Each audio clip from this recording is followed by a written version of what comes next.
మదనపల్లిలో అతిపెద్ద fashion world SR shopping mall మార్చి 8న హీరోయిన్ మీనాక్షి చౌదరిచే గ్రాండ్ ఓపెనింగ్ 3 లక్షల వెరైటీలు అతి తక్కువ ధరలు. 2023లో ఇదే మైదానంలో ఎదురైనటువంటి పరాజయాల తాలూకు చేదు జ్ఞాపకాలను చెరిపేస్తూ లక్షలాది మంది అభిమానుల సాక్షిగా కోట్లాది మంది అభిమానులు టీవీల ముందు కూర్చుండగా ఈ యొక్క విజయ కేతనం ఎగరవేసింది. ఈ విజయంతో ప్రపంచంలోనే అతిపెద్ద క్రికెట్ స్టేడియం సంబరాలతో మారుమోగిపోయింది నిన్న రాత్రి అంతా కూడా. అంతేకాదు అనేక రికార్డులు నెలకొన్నాయి ఈ యొక్క వరల్డ్ కప్ ఫైనల్ గెలిచినటువంటి నేపథ్యంలో టీమిండియాకు. టీ20 ప్రపంచ కప్ చరిత్రలో ఇప్పటి వరకు ఏ జట్టు కూడా వరుసగా 2 సార్లు కప్ గెలవలేదు. 2024లో రోహిత్ శర్మ కెప్టెన్సీలో ఛాంపియన్గా అవతరించింది భారత్. ఇప్పుడు 2026లో సూర్యకుమార్ యాదవ్ కెప్టెన్సీలో మరొకసారి టైటిల్ని గెలిచింది. టైటిల్ను డిఫెండ్ చేసుకున్నటువంటి తొలి పురుషుల జట్టుగా రికార్డు సృష్టించింది. తద్వారా ఈ ఫార్మాట్లో తమకు తిరుగులేదని మరొకసారి నిరూపించుకుంది టీమిండియా. ఇక టీ20 ప్రపంచ కప్ చరిత్రలో ఉన్న ఒక పెద్ద సెంటిమెంట్ కూడా భారత్ బద్దలు కొట్టేసింది.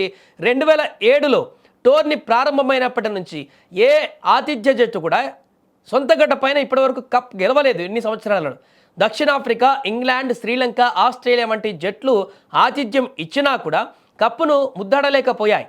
కానీ 10వ ఎడిషన్కు శ్రీలంకతో కలిసి ఆతిథ్యం ఇచ్చినటువంటి భారత్ సొంత గడ్డపైన కప్పు గెలిచి తొలి జట్టుగా రికార్డు సృష్టించింది. ఇక ఈ విజయంతో టీ20 ఫార్మాట్లో అత్యధిక సార్లు వరల్డ్ కప్ గెలిచిన జట్టుగా భారత్ అగ్రస్థానంలో నిలిచింది. 2007లో ధోనీ సేన తొలి కప్పు గెలవగా 2024లో రోహిత్ సేన రెండవసారి, ఇప్పుడు 2026లో సూర్యసేన మూడవసారి టైటిల్ని సాధించి హ్యాట్రిక్ కొట్టేసింది. వెస్టిండీస్, ఇంగ్లాండ్ చెరో 2 సార్లు గెలవగా భారత్ 3 టైటిళ్లతో అందరికంటే ముందుంది టీ20 ఫార్మాట్లో. ఈ టోర్నీలో భారత జట్టు ప్రయాణం ఆద్యంతం ఆసక్తికరంగా సాగింది. మొత్తం 8 మ్యాచ్లలో 7 విజయాలు సాధించి తిరుగులేని ఆధిపత్యం ప్రదర్శించింది. ఫిబ్రవరి 7న ముంబైలోని వాంఖెడే స్టేడియంలో అమెరికా పైన 29 పరుగుల గెలుపుతో భారత్ తమ వేటను ప్రారంభించింది. అనంతరం ఫిబ్రవరి 12న ఢిల్లీలో నమీబియాను 93 పరుగుల తేడాతో చిత్తు చేసింది.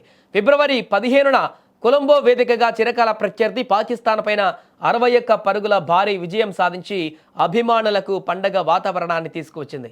ఆ తర్వాత అహ్మదాబాద్లో నెదర్లాండ్స్ పైన 17 పరుగుల తేడాతో గెలిచింది. అయితే ఫిబ్రవరి 22న అహ్మదాబాద్లోనే దక్షిణాఫ్రికాతో జరిగినటువంటి మ్యాచ్లో భారత్కు ఏకైక పరాజయం ఎదురైంది. కానీ ఈ ఓటమి నుంచి వెంటనే తేరుకున్నటువంటి టీమిండియా ఫిబ్రవరి 26న చెన్నైలో జింబాబ్వే పైన 72 పరుగుల తేడాతో ఘన విజయం సాధించింది. మార్చి 1న కోల్కతాలో వెస్టిండీస్ పైన 5 వికెట్ల తేడాతో గెలిచి సెమీస్కు దూసుకువెళ్ళింది. ఉత్కంఠభరితంగా కొనసాగినటువంటి సెమీఫైనల్ పోరులో ఇంగ్లాండ్ పైన 7 పరుగుల తేడాతో గెలిచి ఫైనల్ బెర్త్ ఖరారు చేసుకుంది. ఆ తర్వాత నిన్న రాత్రి ఆదివారం జరిగినటువంటి ఫైనల్లో న్యూజిలాండ్ను చిత్తు చేసి ప్రపంచ ఛాంపియన్గా అవతరించి రికార్డు సృష్టించింది టీమిండియా జట్టు. దీంతో యావత్ దేశంలో ఉన్నటువంటి అభిమానులందరూ కూడా ఇప్పుడు టీమిండియాకి కంగ్రాట్స్ చెప్తున్నారు.